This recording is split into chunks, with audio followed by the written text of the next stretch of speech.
All right, everyone. Welcome back to another episode of the I Can Do This All Day podcast. I'm Dan, the Part-Time Avenger. That's Mark, the Resident Jedi. Hello there.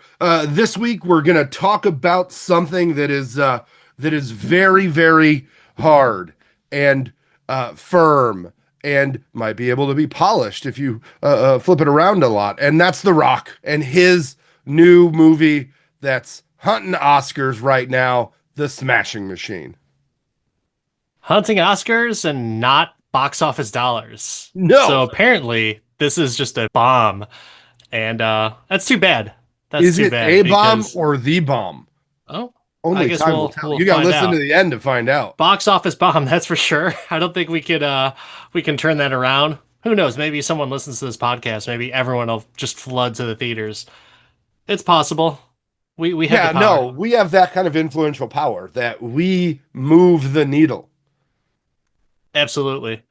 But speaking of needles, plenty of roids in this, right? So just going into this, your origin with Mark Kerr, the Smashing Machine, what do you know about him? Nothing. Absolutely nothing about Mark Kerr. I got into MMA, and not into is a very strong phrase. I began watching casually MMA when the UFC was mature already. So post The Ultimate Fighter. Yes. Yeah, there's a good chance. There's a good chance. Like during the heyday of the Iceman and such, right? That's when I became aware of it. When boxing had just kind of gone down, and I literally was at in a college rental house in West Lafayette, Indiana, the first UFC I ever watched. And it was a bunch of guys that apparently there was a fighter that went to Purdue and they were all about it. These Indiana boys on these Indiana nights. And I found it to be a very easy way to gamble amongst people, because we just pick a dude that we thought would beat the shit out of the other one. And that's kind of how I watched UFC for a good amount of time. And I wouldn't say I've bought a pay-per-view in a long while, but yeah, I did not know about Mark Kerr. I understand the sport and have since reflected on the origins and some of the crazy shit that was going on there. But yeah, I did not know about this specific person, so I was very interested to learn from The Rock. What about you? MMA, pretty much from The Ultimate Fighter. Like, I was the guy that happened to flip on Spike TV while Stephen Bonner and Forrest Griffin were just slugging it out. I had watched the entire season. That made the UFC kind of interesting to me, even though the challenges were all fucking bullshit, but it was cool. So that's what got me, bitten by the MMA bug. I had followed it pretty religiously. I would basically watch every pay-per-view, any fucking fight card that was on Fox when it came to Fox, I would watch. Then over the years, just as, any hobby happens, you end up seeing all of your heroes getting the shit kicked out of them, lose, break bones, and it sucks. It really fucking sucks to see all the people that you thought were untouchable just get pieced up by younger, faster, stronger guys. And Mark Kerr, did not know much about him. I had heard of the name. I didn't look up his fight record or anything prior to this movie, just because I wanted to kind of go in fresh and just be on the edge of my seat. Okay, well, what's going to happen?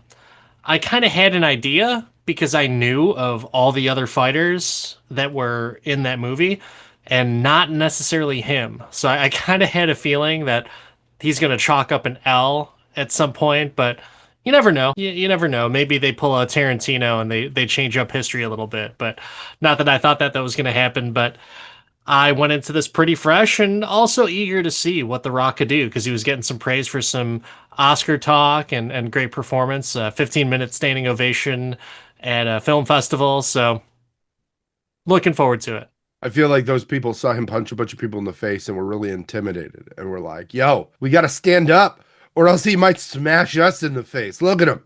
He's a smashing machine. So, what was your expectations of The Rock going into this movie? Did you think it was going to be it's The Rock being The Rock, or did you think he was going to act? So I've gone into many movies recently that we've watched in the theater with no expectations. I've tried to go in clean and just watch them to watch them. This movie was a little different, not because I took time to reflect on the career of Mark Kerr and wanted to understand that it was being accurately portrayed, or that, I looked into substance abuse by by fighters to see if they were giving the real story.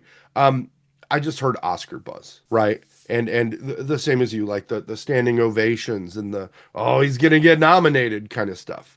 So I went into this movie with the expectation that I would be seeing an Oscar worthy performance captured by a competent director and cinematographer that would frame Dwayne in the best light to achieve that ultimate prize for a leading man.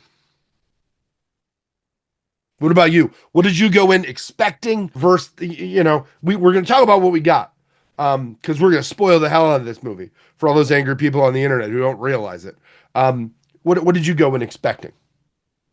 Like I said, didn't know much about Mark Kerr. I did listen to a podcast with Mark Kerr and Did heard you him listen to the talk. Rogan? Yeah, yeah. Yeah. And I was like, okay, I guess The Rock is trying to be his, did his voice pretty well. And he's a gentle giant of a man. It's his voice is very unassuming.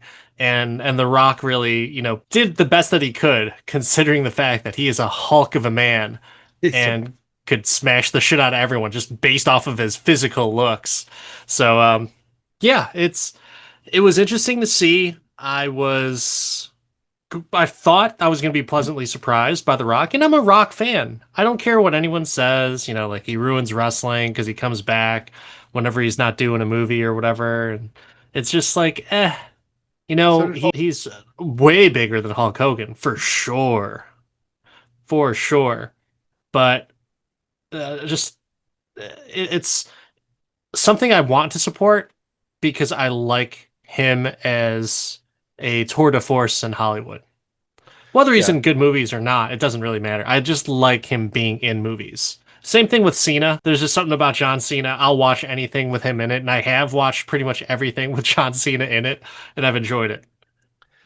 I listened to part of the same Rogan interview, and I think that in and of itself um, pushed up some of my expectations as well, because Kerr was all about it. And, you know, the very few people does Rogan give excessive flowers to, especially people who are not like in that same conspiracy, you know, red, very, that are outspoken and cantankerous as Joe can be. And if you listened to Joe and The Rock, like The Rock was guarded for three-quarters of that interview, and it was very like we're feeling each other out. There wasn't like great. It was an exercise in building trust for both of them, right? But to hear Rogan say, I actually need to call him and tell him just how great this was. So I'm just like, oh, even these guys who hate everything, um, really think that it is an accomplishment. So I want to see what we get from Dewey here. Yeah, and Rogan doesn't like MMA movies. Doesn't like He's anything. just not a fan. No. But this was something that was really interesting for me because I like the sports. I don't know the person, so I was very curious as to how they were going to unfold this in the Hollywood lens. But let's go right into it. Mark, why don't you give the listeners your version of the plot?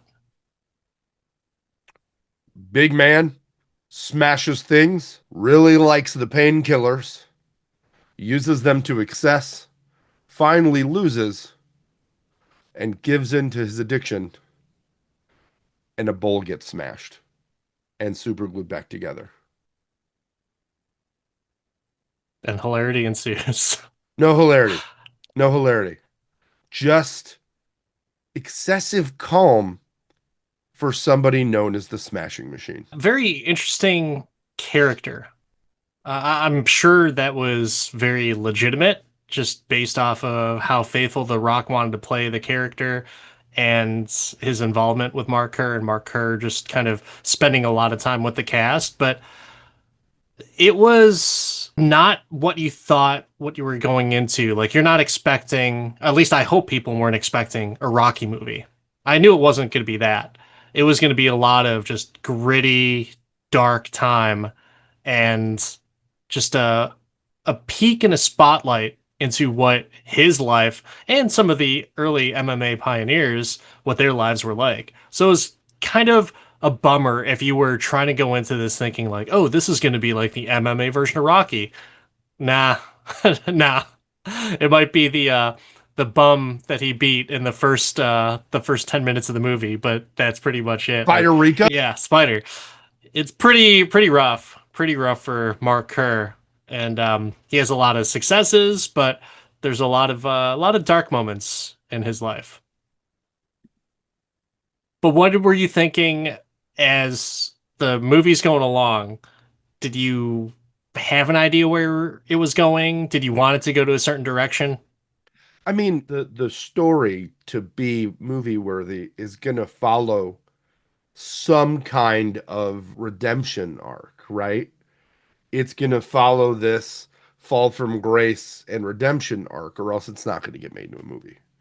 All right, like it's just there are only so many tropes that Hollywood will allow in the door, that being one of them. So what I was really looking for as I watched this was not the story and being true or not, which after reading, some articles afterwards, it was fairly true to form. But I really wanted to see from this film, I didn't care about the MMA because I knew that it would be physical and represented in a way that was accurate because Rocky got bodied up for this. Like homeboy looked big, big, big. Um, and you knew he could pull off the physicality portion of it. He's been faking it for how many years, right? So you knew he could do something with it. Um, what I really wanted to see was how the director, who Sadie is his name, right? Safety. Safety, um, hasn't really done anything that's been Oscar nominated, right? Has done some other stuff, but it's never been like nothing critically acclaimed. Nothing that Uncut jumps Gems off the, wasn't critically acclaimed. he did Uncut Gems. How Good did the guy Time that with Robert Pattinson, how not did the guy critically that did acclaimed. Uncut Gems do this? And what I was looking for in this was emotional depth. I was looking to feel kind of the pain and the dynamic in the relationship and just the tumultuousness of a toxic, you know, relationship and eventually marriage and just be affected by that. I have a bit of an emotional sensitivity to toxic relationships and things like that. So it hits me in a way. And this movie just missed me in that, right? The So MMA was great. The physicality was amazing. But the stuff that wins you the little gold man was where I was missing as I was going along. The crying scene in the hospital where he basically covered up his whole face like he was trying to not show he was laughing, not crying. Like some of the shots didn't do him any favors. Like I didn't I felt that The Rock kind of disappeared into the role very well. The voice was consistent, the facial expressions, like even when he shaved his head, I wasn't like, look, it's The Rock. Like, it's The Rock, but it was done well enough, right? The level that Rami Malek disappeared into Freddie Mercury, or oh my God, I can't remember his name, that disappeared into Elton John. Like, that all it was at that level for me. I thought they did a he did a great job there. But when it came to the emotional parts, I felt that the cinematography, the directing and the script maybe didn't give him enough. Because he hit the marks, like the crying, the physicality show of emotion was there.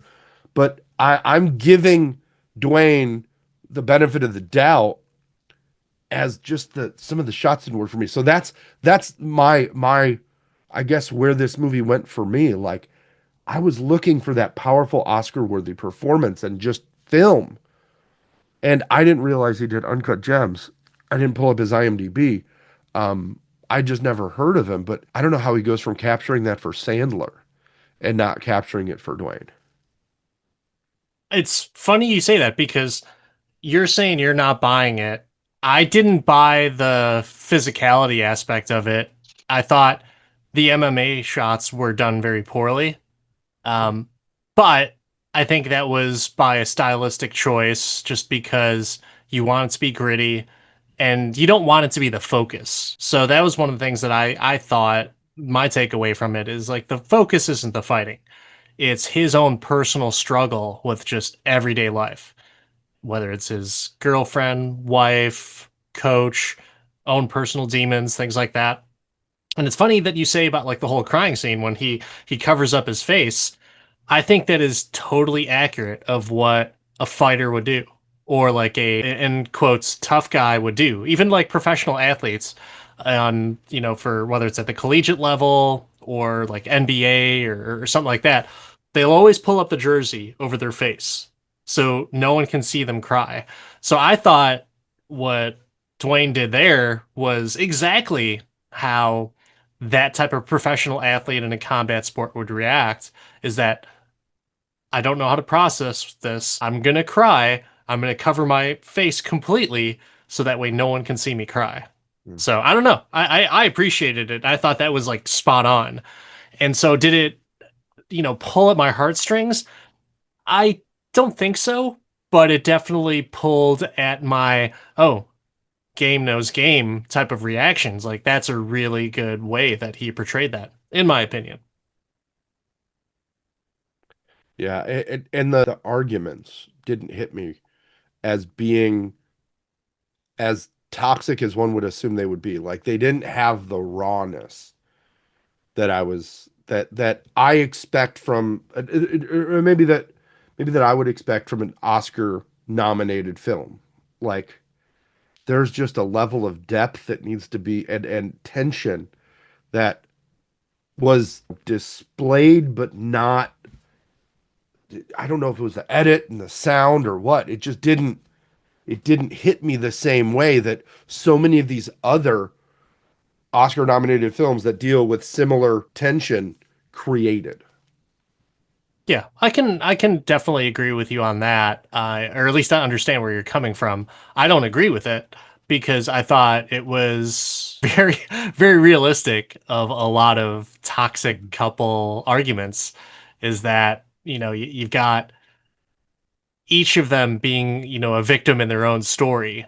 And whether you agree with Mark or Dawn in the whole argument aspect of it, I don't think that's what really matters of who's right or who's wrong. It's just the constant combativeness between this couple and everything that he's doing throughout his life. Everything that Mark Kerr is doing in this movie is combative.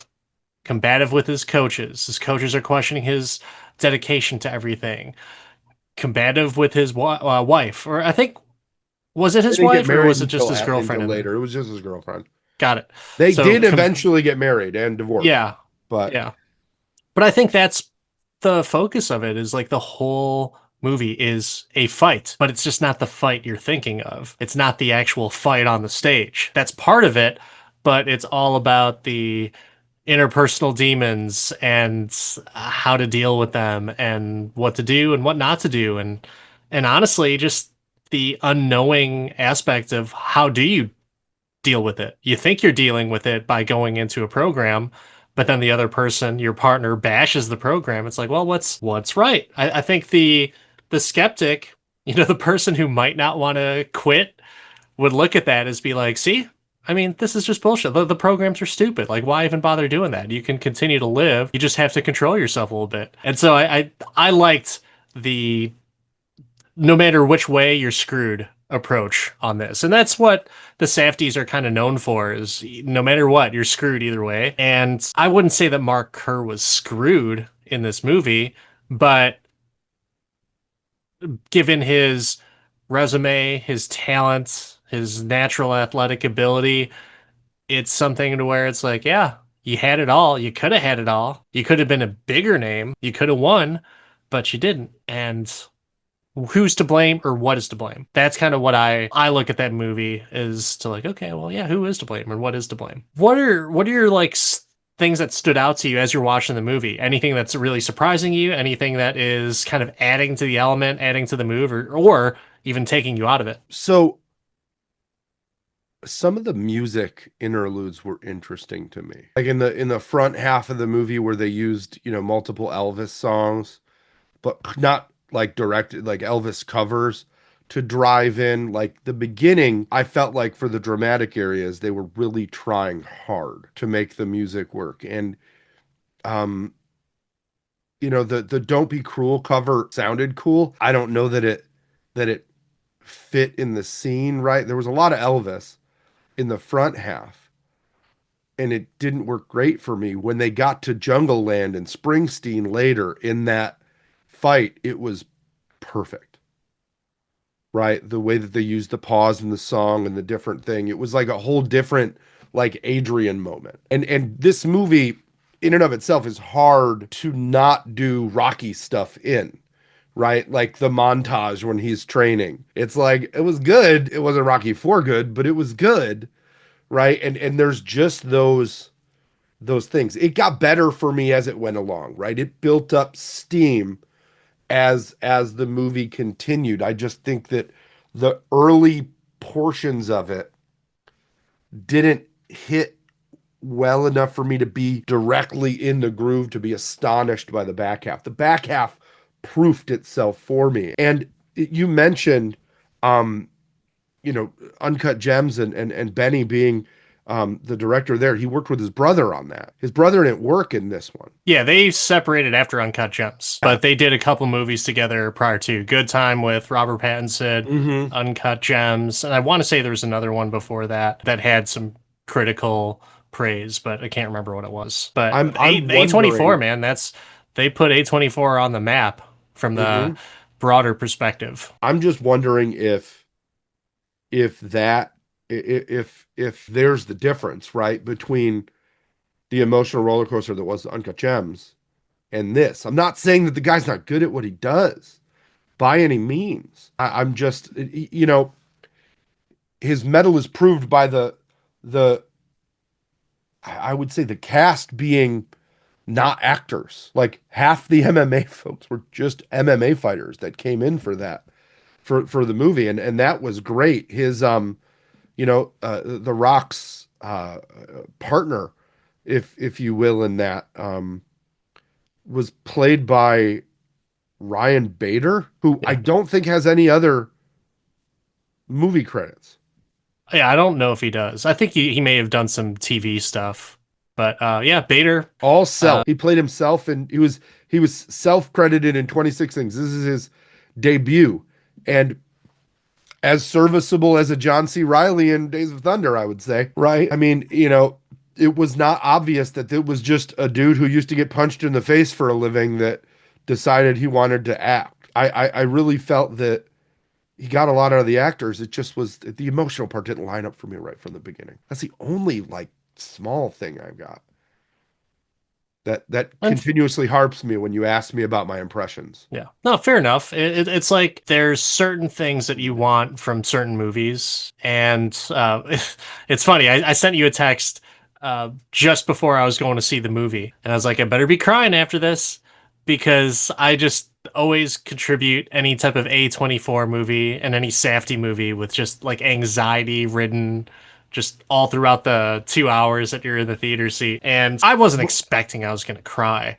but I was expecting something. I was expecting to feel something out of it. And Remember I what I think sent I, you? You remember what I sent you after that message? I yeah, sent you yeah. like no tears on this guy. And I am a crybaby in movies. Well, this one makes sense though, because it's not even like a feel good movie. Like I think you would probably cry more during feel good movies to where it's like there's some type of you were mentioning before that there's a redemption arc. That I don't think there's a redemption arc on this. I think there's It's an just acceptance reality. arc, which is there, but there's also self-acceptance, which like, is something that I feel very deeply about. I also am very, sensitive to the toxic relationship pieces, and it's a trigger for me at times, like from an anxiety perspective, and didn't feel it at all as they're arguing or going back and forth. And I'm just like, do these two people just like each other too much that they can't say mean things in a believable way? Like Well, it just that didn't, and it's not Emily Blunt and it's not Dwayne. I really don't know if it was the editing, the cinematography, the script, or the directing. Their individual performances were so good that I want to blame an outside factor. I don't want to blame The Rock. And I'm critical of The Rock in many things. Black Adam. you said you love that movie. I did. I wanted to find my Black Adam hat for this. But I mean, he wasn't. I liked Rampage. Like, let's be honest. But there's movies he's done that I don't like. And I've never early on thought of him as a, I mean, this is the Scorpion King we're talking about here, right? Given that The Mummy Returns has multiple Oscars in its cast, just not for Dewey just yet. I think that, I don't know. I thought they were really good. He disappeared so well into the role. She did what she always does, which is showed up with just amazing skill. And I don't know. One of the notes I wrote um, was I don't think the script was strong enough to get an Oscar for anybody. I think the reasoning why you were thinking that, and I agree and understand to a certain extent, it's because it is more simplistic. It's simplistic, but also a little bit complicated at the same time. It's like a Facebook, it's complicated relationship status. Right? Like what's complicated about it? It's probably pretty simple. You either like each other, you don't,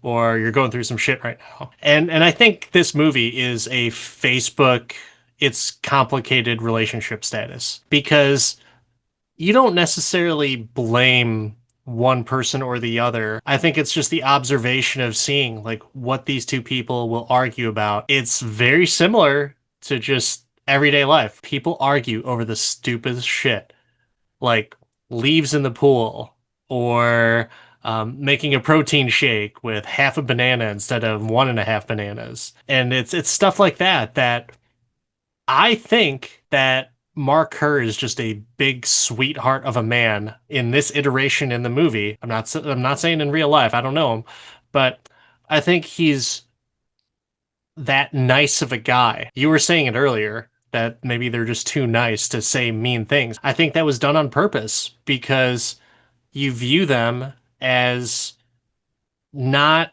just like this actor or performance. It's just these are real people that just happen to be doing stuff that was based on real shit. And so because it's not that elevated soliloquy Shakespearean type of monologues throughout everything, that's where I think that it's not going to get Oscar nods is because of that, because of the writing, which I think was just fine for the characters in it. So that's where I think we differ is, I think they did the realist aspect expertly. The And I don't think nuance. I needed the Hollywood stuff there because I know how people interact and don't interact. And when you watch movies where people are arguing, it's like there's no way a lot of these people come out with this stuff super, super quick like that. Obviously, they know the script. That shit doesn't happen in real life. When you argue in real life, you're like, but then that last thing I did last week. Like that's the type of stuff that you argue Mhm. about. You stumble over your words because you're getting so frustrated and you're just really pissed off and you just can't make your point. Even though it's clear in your head, you can't vocalize it. That's what I think that a majority of their relationship was, and a lot of majority of relationships that are out there, just bumbled up shit. Yeah, I'm wondering if this was like, if it was Dwayne and Benny being respectful of Mark Kerr, not wanting to demonize some of the domestic to create you know, some kind of reputation or whatever. Because I mean, there's a long history of pro athletes being violent and in a domestic setting, and tons of stories and stuff like that around it, and toxic relationships. They also don't talk about any kind of performance enhancing drugs in this movie. They only talk about opiates, and I don't know that Mark Kerr was um ever accused of using steroids, but he said that he did, right? In the Smashing Machine, the documentary, he talked about using steroids and as part of addiction as well. I feel like I saw like some little steroid bottles. I think But I saw that would like have whether it was like the like level of anger and just addiction is not as soft and clean as they made it seem in this movie. Like there's there's a dark side to it that just wasn't brought out. And I think you're onto something in that. Was it done more out of respect? Were they trying to be respectful of Mark Kerr for opening up his life like this and not really and trying to show the way that life smashed him consistently, the way he smashed people, as opposed to really getting to the rawness of the struggles that he went through? I'd be curious if you went to see, or not just want to go see it, but if you saw the documentary, The Smashing Machine, that I focused haven't around seen it Mark for a Kerr. while. I haven't So seen it for a that's, while. I probably should rewatch it, but it that came out in like '02. That's like yeah, 20 over but 20 years old now. I'm thinking that's more realistic of the stuff that you might want to see, like some of the bad stuff. I haven't seen it yet. I've only just Mm. heard things about it where it really just focused around him and his fighting with his girlfriend, which was a lot of it. So it's interesting how kind of seeing this movie and then maybe going back to see that, what our opinions would be, and would we think differently of the movie if we have all that information, if would have consumed it before watching it. Yeah, I have that impression that they just went softly on it, right? And didn't really like the way they dug, the way that Uncut Gems just keeps coming back because of the same director, right? The way that they dug into the gambling addiction in that story and just the rawness of it. I didn't feel it in this movie at all. Like I didn't feel the rawness. I saw the journey depicted, but the journey felt a little polished, a little turned sideways, a little shined up, if you will, and not it just felt like they were trying to be too nice to Mark Kerr in this. I mean, I guess you could probably think that, and probably a good portion of the audience may think that as well, just because. I mean, do you want to see all the shit getting kicked up on you throughout your life? Like, do you really just want it to be like this string of downers in a Oh, movie? I think if this movie was made posthumously, it would be truer. Or not like it's a lie, but it would be, raw. Even the scene, his first fight, where he absolutely annihilates that guy and he's like worried about him and wondering.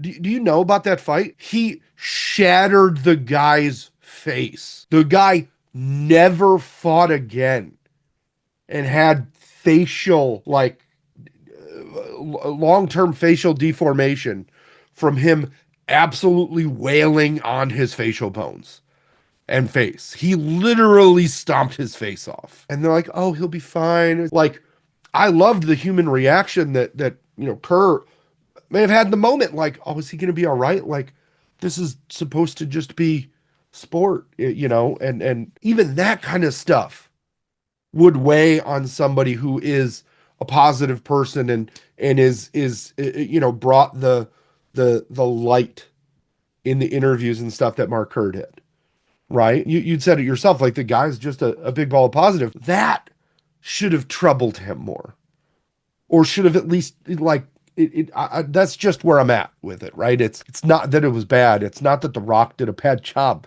which is what I think everybody expected from this movie, and then they see it's not doing as well box office wise, and they're like, oh, must be Dwayne. He should stick to comedies. Yeah. Good, they're doing another Jumanji. He's gonna need it. I think we've gotten to a pretty good point to where I got a question to ask you, Mark. When it comes to the 2025 Benny Safdie directed movie, The Smashing Machine, starring The Rock, can you do this all day? I really feel like the actors in this movie did a great job. There are certain movies that just bug me from a directorial or a cinematic or an editing perspective, or even script wise. Those are the reasons that this isn't on my I can do this all day list. Would I watch it again? Probably, down the road, and maybe I'll receive it differently when I don't like go in expecting it to be an Oscar worthy movie, you know? In the same way that like Draft Day or Moneyball hit me in a positive manner, and I guess Moneyball was Oscar nominated, but it, you know, that sports movies do well for me. I just right now I cannot give it that stamp of approval. It doesn't punch the ticket for me, if you will. But I feel like I've ripped on this and just kind of shit on it a lot. And you were a staunch defender and a very, you know, defense positive pose as I've been coming at this. So same question to you, my friend and co-host, when it comes to the Smashing Machine. Um, how do you rate The Rock and his Oscar movie? I'm gonna say it's a strong I can do this all day. And it's because of the exact opposite of what you said about the movie. I think, the arguments, the elements of interpersonal interactions and conversations between uh, Dwayne the Rock Johnson's version and iteration of Mark Kerr, I think that was done expertly, and it wasn't they didn't make him super smart. They just made him who he was, and he kind of morphed into Mark Kerr based off of what I know about him in the limited amount of time that I've seen him in interviews and things like that. But the music aspect, I thought there was a nice chaotic element, which is very similar in A24, but also the Safdie movies. The Safdie movies always have like some crazy shit going on in terms of the score and the background and everything. And I liked it. I liked how there was just some syncopation and rhythmic type of beats there to where it was just chaos. And that's kind of what Mark was good at. It was the chaos aspect of it. Whether he realized it or not, he was good at the chaos in the ring, in the octagon, in his personal life with his girlfriend and everything.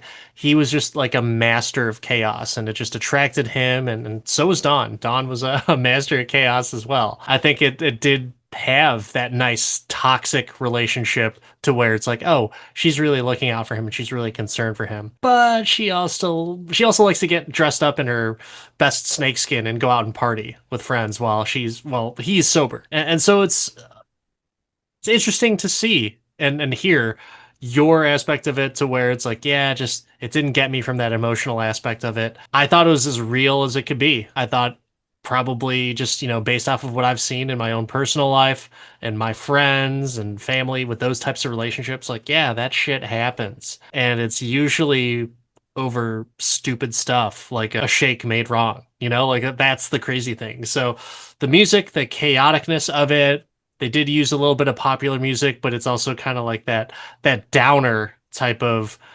climactic ending as to what it was. And that ending was exactly how I thought it was going to be. It was I thought we were going to see the real Mark Kerr, and maybe not walking out of a grocery store, but I thought we were going to see the real him, fast forward to the years, and this is Mark now, and then you have the little crawl of his accolades and things that have happened between him and Dawn and stuff like that. And I mean, he loses. It's not a redemption arc. I wouldn't even say it's an acceptance arc. It is just a realist arc of like, hey, sometimes shit happens. Sometimes it happens way more often to certain people. But then also there's other people in the stratosphere in terms of talent in the athletic arena, and it's just like, hey, this is Mark Kerr. The end.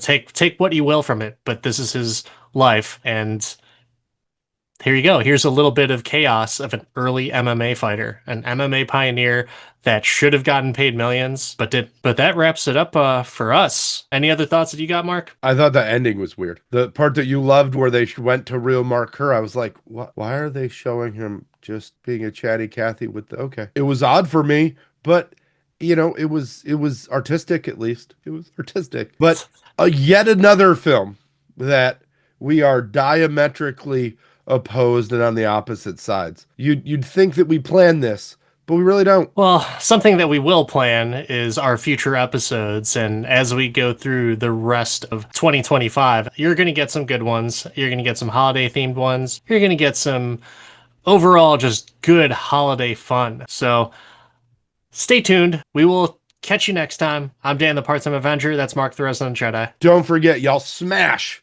that like button. 5-star reviews always appreciated, but tell us what you think. Let us know what you thought of this movie, what you thought of the performances, the director, the everything. Tell me how I'm wrong or tell Dan no, he's wrong. We really want to hear from you, as long as you don't yell at us for spoiling the movie. Let us know on whatever you're listening on or at I Can Do This All Day podcast on all of the socials. Hit us up, subscribe, and let us know because we don't like to lose either. We'll see you next time, everyone.